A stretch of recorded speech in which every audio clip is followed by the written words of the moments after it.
Welcome back to our engineering mechanics lectures, for which we're starting a new topic that we term force system resultants.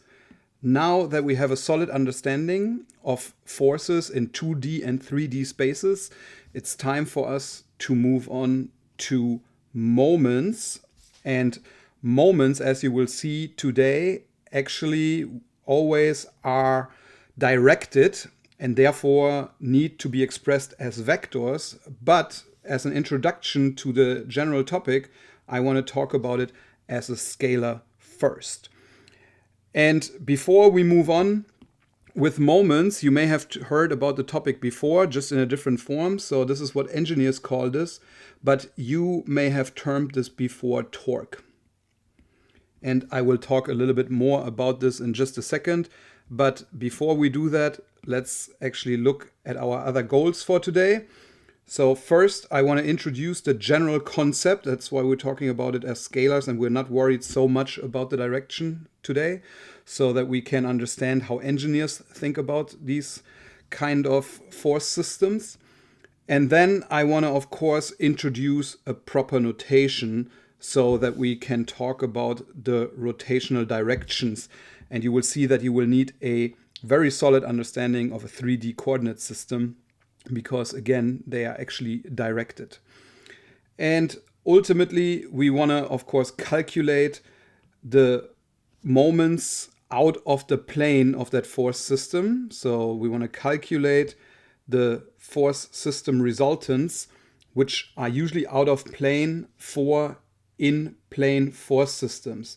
And that is why we get away with expressing them as scalars for now. Because if we have an in-plane force system, and for an in-plane force system, just think of an XY coordinate system in which you have a force that is acting at a certain distance. So I have X and Y. And of course, when we talk about the out-of-plane force system resultant, that means that for the in-plane force system, for the XY coordinate system, we have either out of plane or into plane. So this here would be minus Z, and this would be plus Z. And today we will only worry about in-plane systems, so X, Y. So we will ignore the third direction, because we will just assume that the force system resultant will be either positive or negative. And I will show you a trick that allows us to then state that as a scalar rather than a three-dimensional vector component. So let's get started and define a moment. As I mentioned, the moment is something that you heard before, and a moment is what engineers call this. Technically, engineers should call this a force system resultant, but in real life, if you go into an engineering office and you ask somebody to calculate a force system resultant, most people would probably look at you with a big question mark on their face. So what physicists call this, and what you have heard about this before, is called torque. And of course, you remember that torque is nothing else than force times a lever arm, so times a distance, which means that we always look at force times distance in units. So force times distance. And the way we would probably say that is in Newton meters, for example, or pound foot. And I want to, of course, be a little bit more precise about this today and explain this further to you, because there's some particular things we need to consider for the force and some particular things we need to consider for the distance. And in engineering, you would always find this to be called M for moment, right? So moment. All right. So first of all, what is a moment really? So take the ruler in front of you, and I will draw one for you because you cannot see me doing this in front of me right now. So I'll take a ruler and I hold it in my hand, and here is my hand. And then I apply a force to it, let's say in this direction. So there's the force, let's call it F.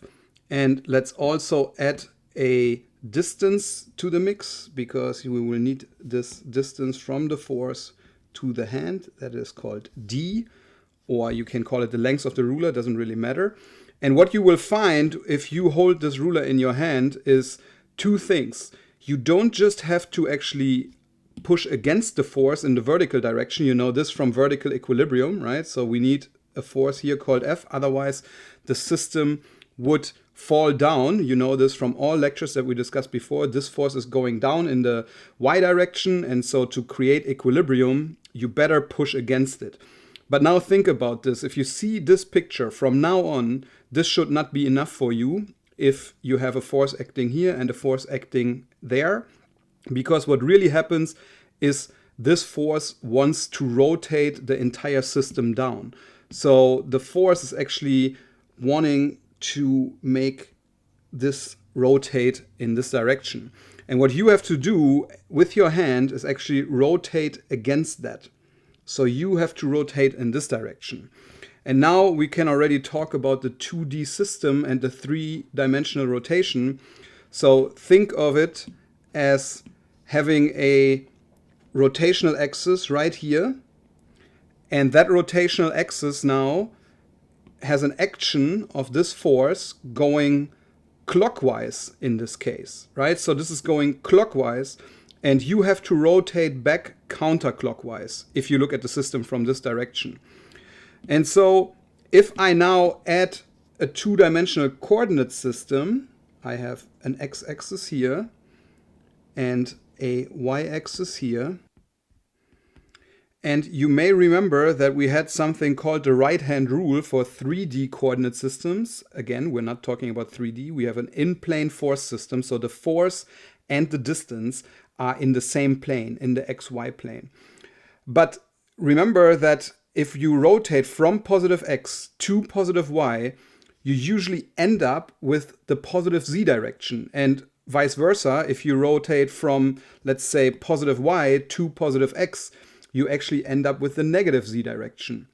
And that is why we can describe this acting moment here, which is the force times the distance, and the reaction moment also by clockwise or counterclockwise, where clockwise actually would be a negative rotation, right? So clockwise is a negative rotation if you think about this.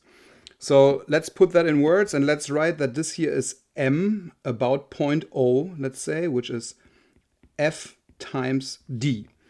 And that is the action moment. So this is the result of the force times the lever arm. And I say it again, this force and this lever arm about this point O here, let me highlight that point and let's call that O. So about that point O is actually acting clockwise.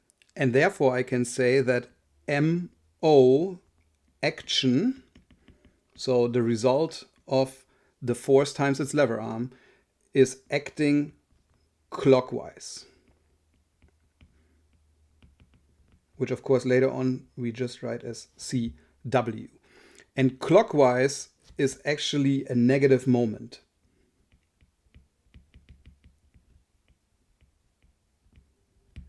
So clockwise would be negative. However, this M reaction here, to keep it in balance, is actually the force times its lever arm, but in the opposite direction. So M reaction in this case would have to be counterclockwise.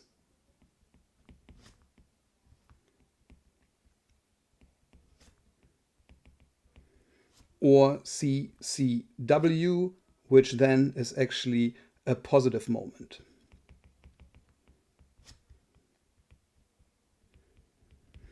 So now you understand why we can actually ignore the third direction, although it will always rotate about a certain point, and we can substitute clockwise for a negative moment, meaning pointing in the negative into the plane, or we can use counterclockwise to move out of the plane, which would be along the positive z-axis.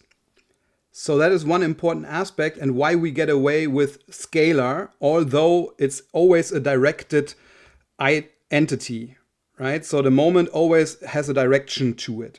but we will get away with it by identifying it as clockwise or counterclockwise. And that is an important aspect, the first aspect we need to understand. But there's a second aspect which I encourage you to try with the ruler in your hand, and that is what happens if you let go. So only if you resist, only if you provide this M reaction, if you actually push up here and maybe hold down here, then you can resist the force times the lever arm. And if you let go, this whole system will, of course, not just fall down, right? So the fall down is actually prevented by you pushing up here. So what you can do is actually put your hand underneath the ruler and stop the clamping that you use with your entire hand here and support it by just a finger here. And then when you push down here, what happens is it will actually stand still here at the origin of the coordinate system that I choose here, but it will rotate down, right? So that is an important concept to understand, and it actually speaks for the fact that a moment is only the tendency to rotate. So the force causes a tendency to rotate, and the moment is only created if this rotation is prevented. And that is very important, so let's write it down. So the moment due to a force, and in reality I should say force system resultant, or system, I guess, due to a force system, is the tendency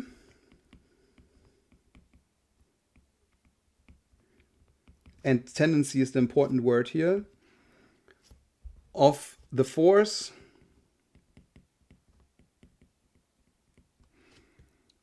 to rotate the system.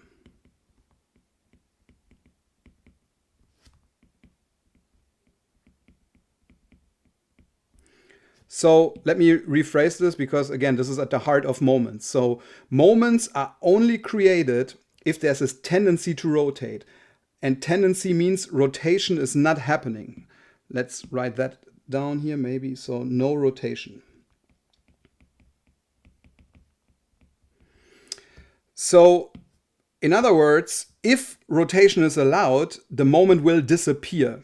And you can also test this. And for that, I'm gonna draw your door from the top. So any door will do. Go to your home and go to the front door. And what you will have is a hinge on one side. So let's say there's the hinge, and then here I have the wall. And on the other side, of course, I have a wall too. And there's also the doorknob, right? So let me draw that in here. So I have this, and then here I have the doorknob, which is connected to the wall here, and that's why you cannot go in. And now I encourage you to go ahead and actually push this door. Push it to the outside or the inside, it doesn't really matter. What will you do? You will actually bow the door in this direction, right? You will actually bend the door, and I have to say again, this is the door from the top, right? So hinge, doorknob, and you push from the inside to the outside. And you make this door bow. And of course, hopefully you're not strong enough to break the door so that the door can actually resist this. And as long as nobody pushes the doorknob, you actually have a tendency for the system to rotate. And therefore, you have a moment. However, as soon as somebody pushes down this doorknob and the door opens, the tendency disappears, and you actually end up with true rotation. The door will actually open in this direction, and therefore the bow will go away, and there will be no moment created anymore. So that is the concept of a moment, and it is important to understand that we talk about the tendency to rotate. So tendency to rotate the system is what a moment does. So in other words, we can say that the moment is resisted rotation.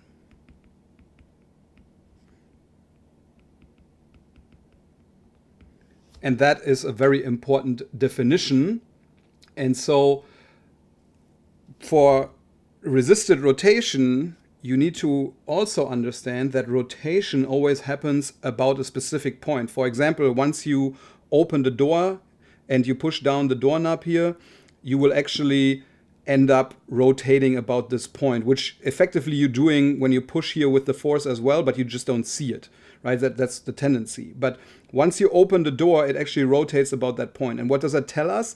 It tells us the same thing that we were told up here, that there's always a point of interest that is relevant for our moment analysis. So for example, if you move your hand to a different location on the ruler, then you would of course create a different moment because you changed the D. And so in summary, what we need to state about that is that a moment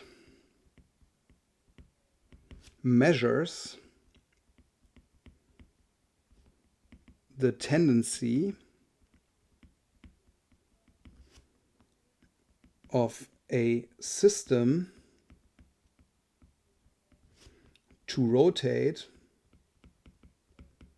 about a specific point.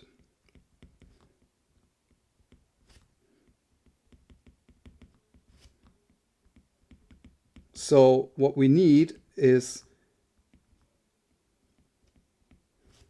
a point of interest.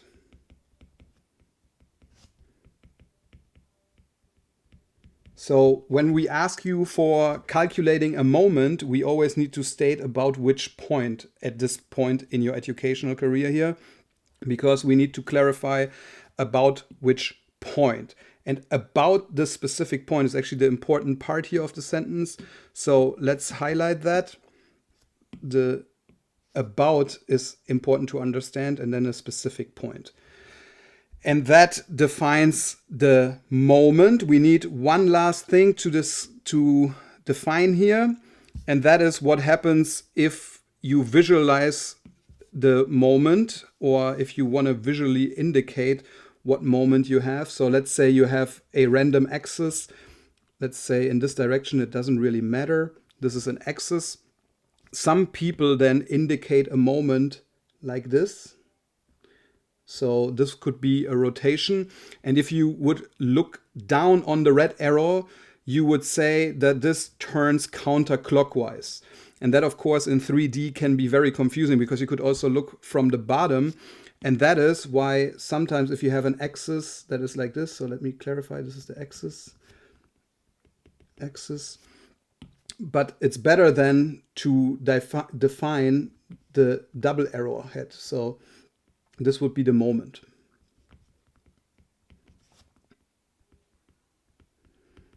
And so you can show moments visually in two ways, either with a rotation about an axis, and this can be misleading sometimes. So therefore it's better to actually use the double arrowhead. And what this means is it is rotating in this direction, right? So, or about this positive axis, let's say. This becomes more clear when we talk about 3D vectors. But again, here on this page, we are only talking about scalars. But I believe we now understand what force system resultants are, and what torque is, and what engineers call a moment.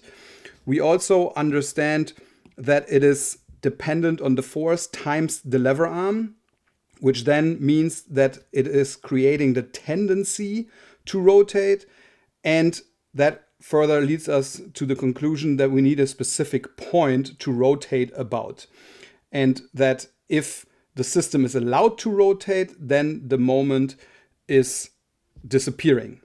And that is the general concept we need to understand about force system resultants.